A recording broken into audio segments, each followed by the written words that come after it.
Friends, पिछले video part 5 में हमने पास्ट परफेक्ट टेंस के रूल्स क्या होते हैं और उसके हिंदी के सेंटेंसेस को इंग्लिश में कैसे ट्रांसलेट किया जाता है इसके बारे में सीखा था।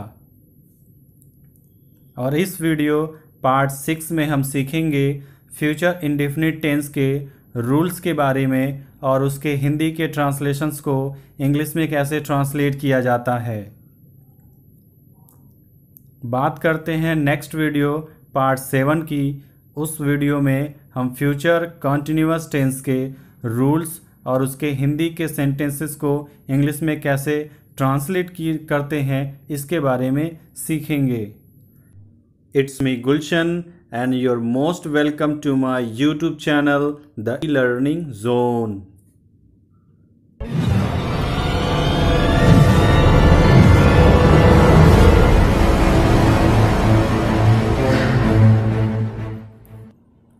Friends, if you didn't subscribe me or a new viewer, so please just subscribe and press the bell icon. And if you like my videos, so share, like and comments. If you have any opinion, so you can drop your comments in comments box. Guys, अगर आपको fully English speaking course करना है और आप एक English speaker बनना चाहते हैं तो देखते रहिए मेरे वीडियोस पार्ट 1 से लेकर नेक्स्ट वीडियो तक। जो भी आप देखेंगे वो आपके इंग्लिश स्पीकिंग में बहुत ही काम आएगा। तो चलते हैं नेक्स्ट टॉपिक पर।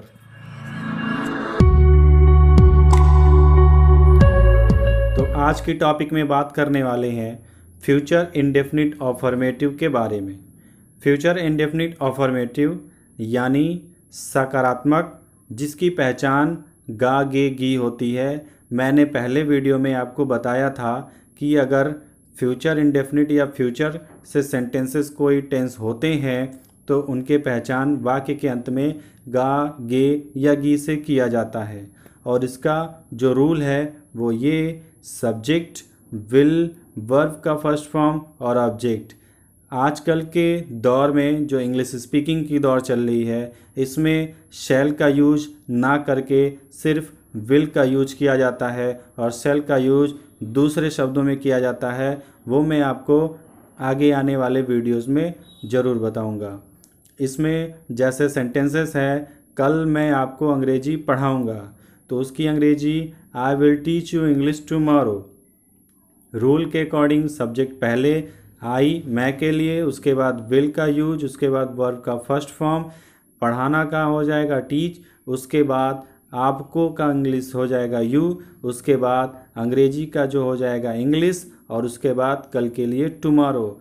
जैसे वह मुझे कुछ बताएगा तो he will tell me something according rules के अकॉर्डिंग। उसके बाद तुम मुझसे बात करोगे तो you will talk to me. इस तरह से रूल के अकॉर्डिंग हम ऐसे ऐसे सेंटेंसेस को इंग्लिश में ट्रांसलेट कर सकते हैं। और अब बात करते हैं फ्यूचर इंडेफिनिट के निगेटिव की। निगेटिव यानी नकारात्मक, यानी इसमें इस प्रकार के वाक्यों में बीच में या पहले या लास्ट में नहीं के शब्द जरूर आते हैं। तो इनकी जो पहचान है वाक्य के अंत में गा गे गी आता है और नहीं के शब्द भी आते हैं।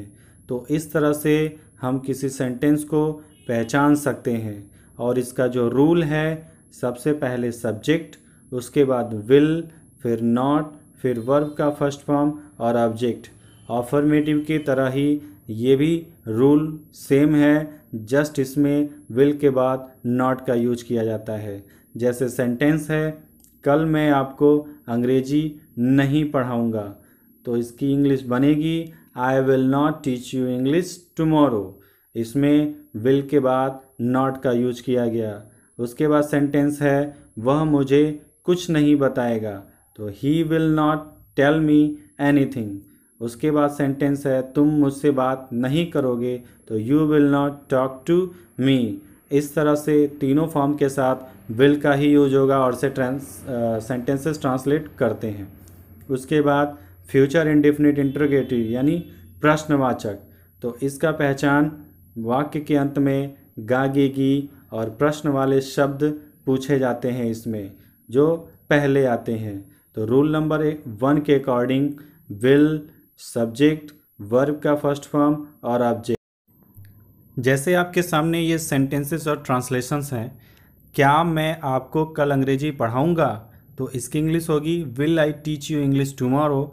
कैसे? विल पहले लगा रूल के अकॉर्डिंग। रूल इसलिए बना क्योंकि क्या जो शब्द है वो पहले आया है हिंदी के सेंटेंस में। अगर क्या शब्द हिंदी के सेंटेंस में पहले आता है तो उसकी इंग्लिश नहीं लिखी जाती है, यह मैं पहले आपको बता चुका हूँ। उसके बाद विल का यूज करते हैं हेल्पिंग वर्ब में पहले इंग्लिश के सेंटेंसेस में। तो इस तरह से ये हम सेंटेंसेस बना सकते हैं। दूसरा सेंटेंस है क्या वह मुझे कुछ बताएगा, तो इसकी English will he tell me something. उसके बाद तीसरा सेंटेंस क्या तुम मुझसे बात करोगे, तो उसकी English will you not talk to me. तो इस तरह से हम रूल्स के अकॉर्डिंग इस प्रकार के सेंटेंसेस को, हिंदी के सेंटेंसेस को इंग्लिश में ट्रांसलेट कर सकते हैं। उसके बाद बात करते हैं फ्यूचर इंडेफिनिट इंटरोगेटिव के प्रश्नवाचक के रूल नंबर 2 की। तो रूल नंबर 2 में क्वेश्चन वर्ड पहले आता है, बाकी के सेंटेंसेस सेम रूल के तरह ही बन जाते हैं, जैसे question word, will, subject, verb का फर्स्ट फॉर्म और ऑब्जेक्ट। इस तरह से जैसे मैं आपको कल अंग्रेजी कब पढ़ाऊंगा, तो कब जो बीच में आया है, यानी जो हिंदी के सेंटेंसेस में जो वाक्य, जो प्रश्नवाचक शब्द बीच में आते हैं उसकी अंग्रेजी के सेंटेंसेस में पहले लिख दी जाती है। तो जैसे मैं आपको कल अंग्रेजी कब पढ़ाऊंगा, तो when will I teach you English tomorrow. तो व्हेन पहले लग गया, उसके बाद रूल 1 के अकॉर्डिंग बाकी सेंटेंसेस लिख दिए जाते हैं। वह मुझे कुछ क्यों बताएगा, तो why will he tell me something. तुम मुझसे कैसे बात करोगे, how will you talk to me. तो इस तरह से ऐसे हम ट्रांसलेट कर सकते हैं। उसके बाद बात करते हैं फ्यूचर इंडेफिनिट इंटरोगेटिव के नेगेटिव की। इसमें पहचान, गागेगी और वाक्य में प्रश्न और नहीं का शब्द आता है। Rule 1 will, subject, not, verb का फर्स्ट फॉर्म और ऑब्जेक्ट। ये रूल सेम टू सेम होता है रूल 1 के अकॉर्डिंग जो इंटरोगेटिव होता है उसी तरह से इसका भी सेम रूल होता है, लेकिन इसमें जस्ट नॉट का यूज किया जाता है, बाकी के रूल सेम होते हैं।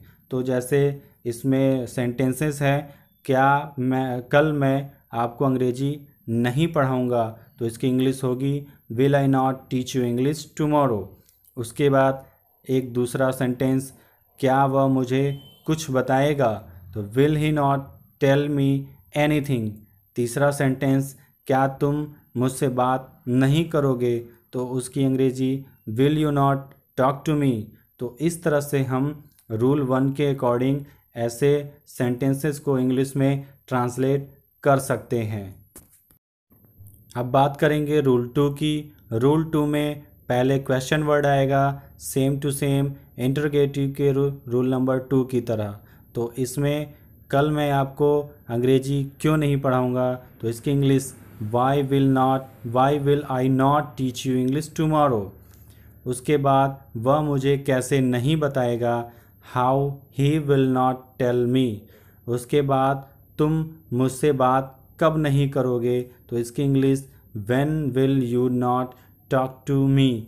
इस तरह से हम जो इंग्लिश और हिंदी के सेंटेंसेस होते हैं उसको हिंदी के सेंटेंसेस को इंग्लिश में और इंग्लिश के सेंटेंसेस को हिंदी में ट्रांसलेट कर सकते हैं जस्ट और जस्ट रूल्स के अकॉर्डिंग। अगर आपने रूल्स कंप्लीट तैयार कर लिए तो 50% आप इंग्लिश बोलना, जानना, समझना सीख चुके हैं। जस्ट आपको प्रैक्टिस करनी है यूज़ ऑफ के साथ।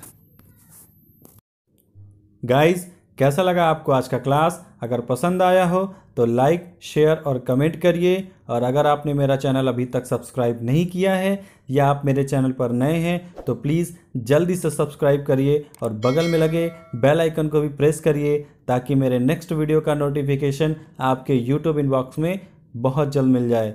तो मिलते हैं नेक्स्ट वीडियो में नेक्स्ट इन्फॉर्मेशन के साथ। तब तक के लिए बाय बाय।